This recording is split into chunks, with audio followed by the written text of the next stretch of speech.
Praise the Lord, glory be to God. Mayroon naman tayong sagutin na katanungan.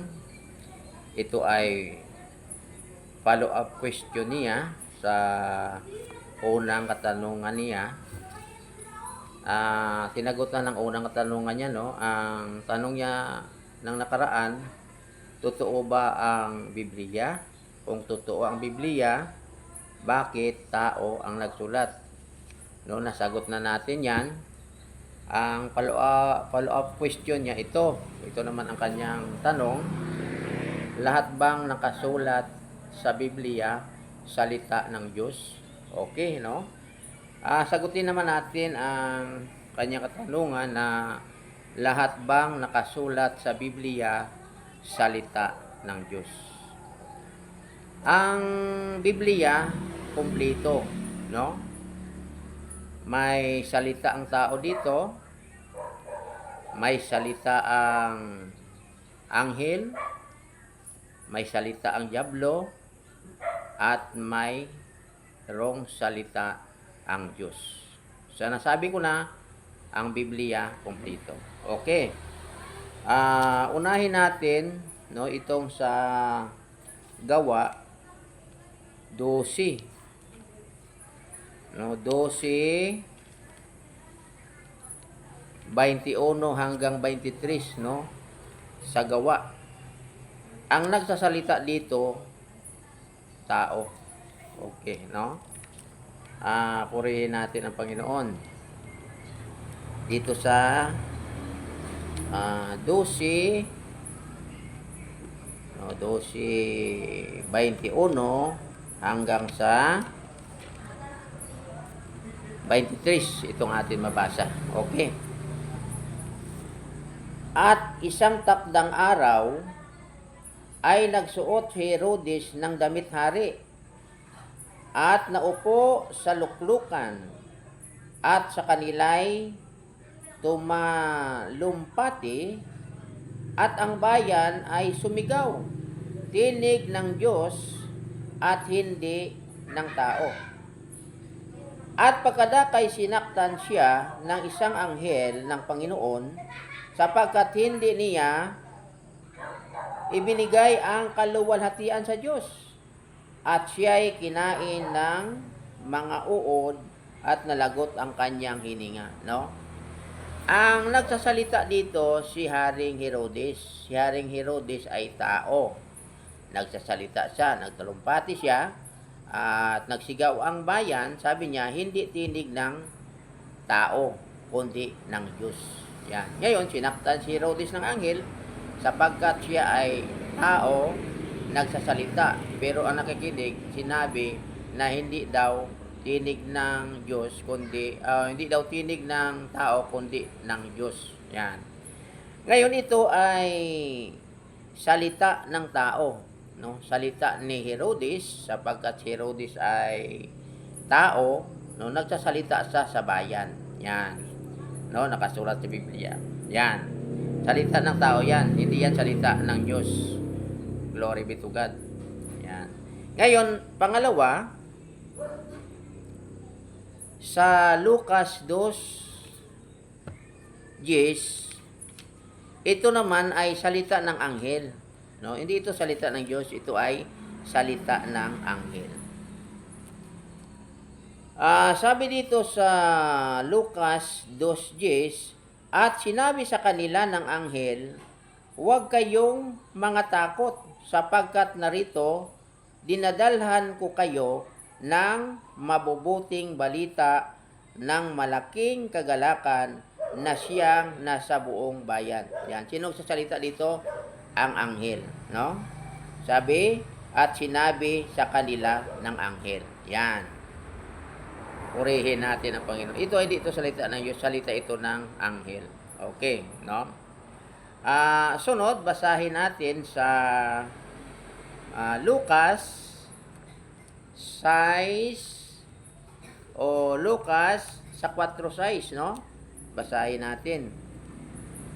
Purihin natin ang Panginoon. Glory be to God. 4:6. Tingnan natin kung sino nagsasalita dito. Sabi dito, 4:6 sa Lucas, at sinabi sa kanya ng dyablo, sa iyo'y ibibigay ko ang lahat ng kapahamalaang ito at ang kaluwalhatian nila, sapagkat ito'y naibigay na sa akin at ibibigay ko kung kanino ibig ko. Sino salita dito? Ang dyablo, no? At sinabi sa kanya ng dyablo. Yan. Gani ang Bible, kumpleto na siya, no? May salita ng tao, may salita ang anghel, may salita ang dyablo, at may salita ang Diyos. No, purihin natin ang Panginoon. Dito naman kita sa Hebreo 1:1. No, ito naman ang atin basahin. Ito ay salita ito na ng Diyos. Purihin natin, Panginoon. Sapagkat ang nagsasalita dito ang Diyos. No, sabi dito sa Hebreo 1:1. Praise God, glory be to God. No. Purihin natin ang Panginoon. O itong basahin ka. Ang Diyos na nagsalita ng unang panahon sa ating mga magulang sa iba't ibang panahon at sa iba't ibang paraan sa pamagitan ng mga propeta. Dos, ay nagsalita sa atin sa mga huling araw na ito sa pamagitan ng kaniyang anak, at siyang itinalaga na tagapagmana ng lahat ng mga bagay na sa pamagitan naman niya'y ginawa ang sanglibutan.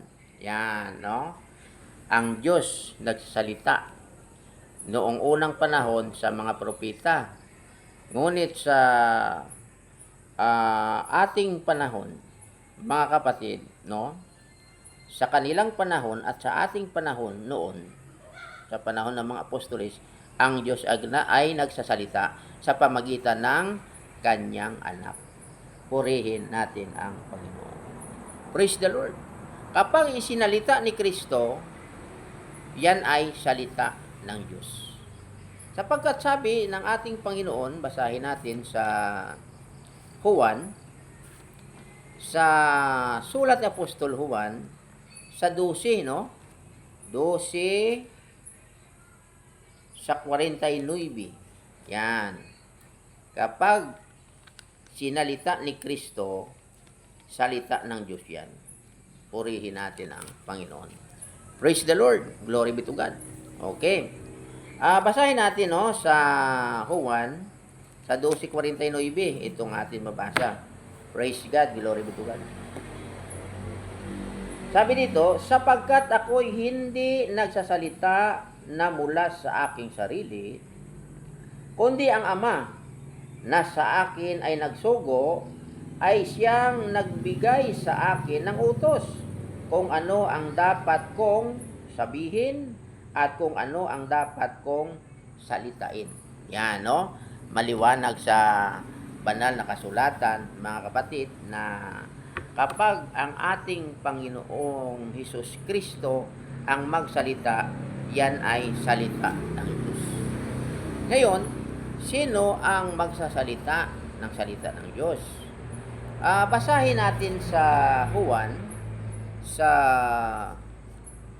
3:34, para masiguro natin na salita ng Diyos ang isinalita, no?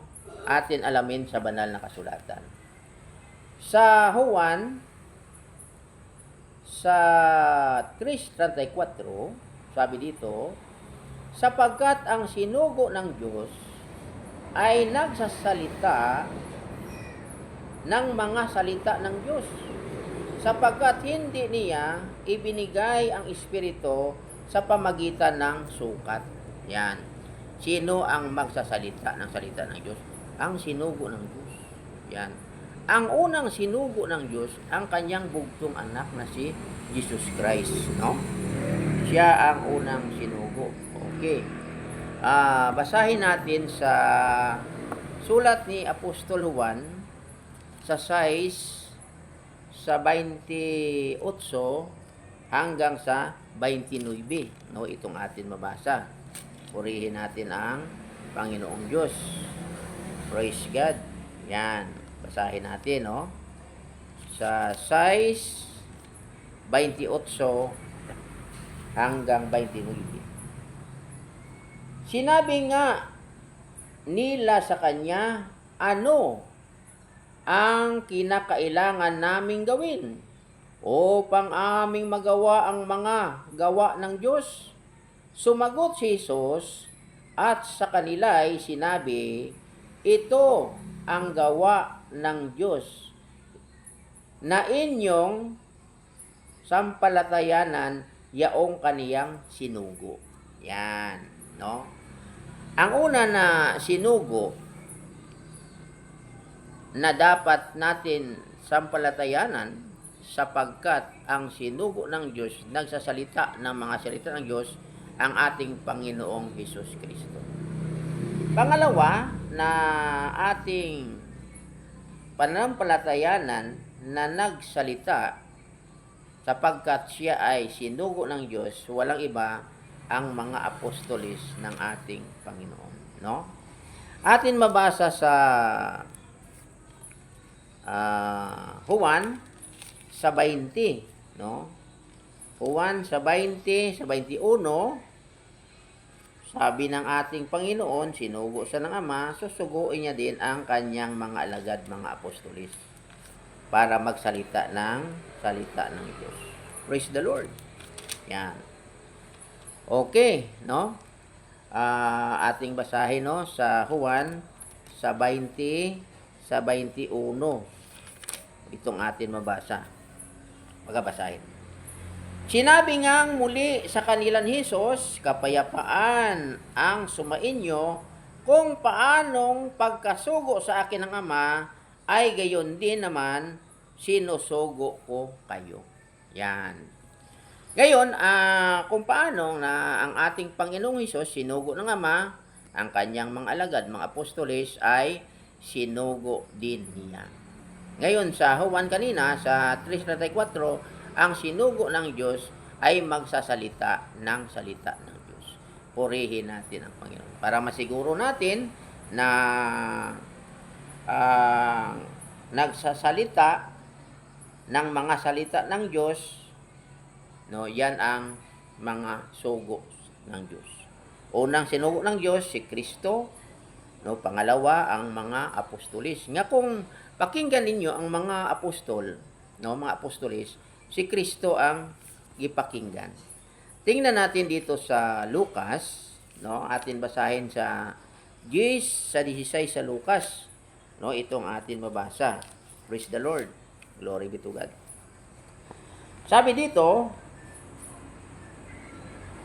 purihin natin ang Panginoon, ang nakikinig sa inyo ay sa akin nakikinig. At ang nagtatakwil sa inyo ay ako ang itinakwil. At ang nagtatakwil sa akin ay itinakwil ang sa akin nagsugo. Yan. Ngayon, sabi ng ating Panginoon sa kanyang mga lagad, sa mga apostol, ang nakikinig sa inyo, sa aking nakinig, no? Yan ang sabi sa banal na kasulatan, no? Ang nagtatakwil sa inyo ay ako ang itinakwil. At ang nagtatakwil sa akin ay itinakwil ang sa akin nagsugo, mga kapatid. Purihin natin ang Panginoon, no? Sila ang magsalita ng salita ng Diyos para masiguro natin na ang salita ng Diyos. Purihin natin ang Panginoon. Ngayon sa Efeso 4:11, itong mga apostoles, may mga kasamahan ito, no, na nagsasalita din ng mga salita ng Diyos. Praise the Lord. Glory be to God. Tingnan natin sa Efeso sa 4:11, no. Itong atin mabasa, no, mga kapatid, mga kaibigan. Purihin natin ang Panginoon. Sabi dito, at pinagkalooban niya na ang mga iba na maging mga apostol, at ang mga iba'y propeta, at ang mga iba'y ebanghelista, at ang mga iba'y pastor at mga guro. Yan. No? Mga kaloob. Purihin natin, Panginoon, na binigyan sila ng kaloob na magsalita ng mga salita ng Diyos. Purihin natin ang Panginoon.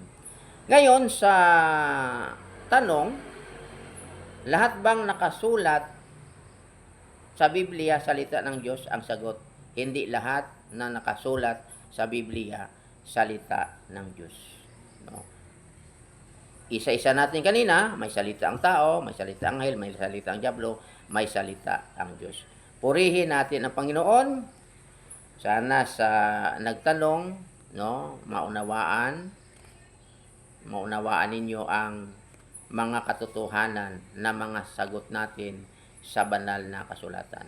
Purihin natin ang Panginoon. Pagpalain niya tayo. Praise the Lord. Glory be to God.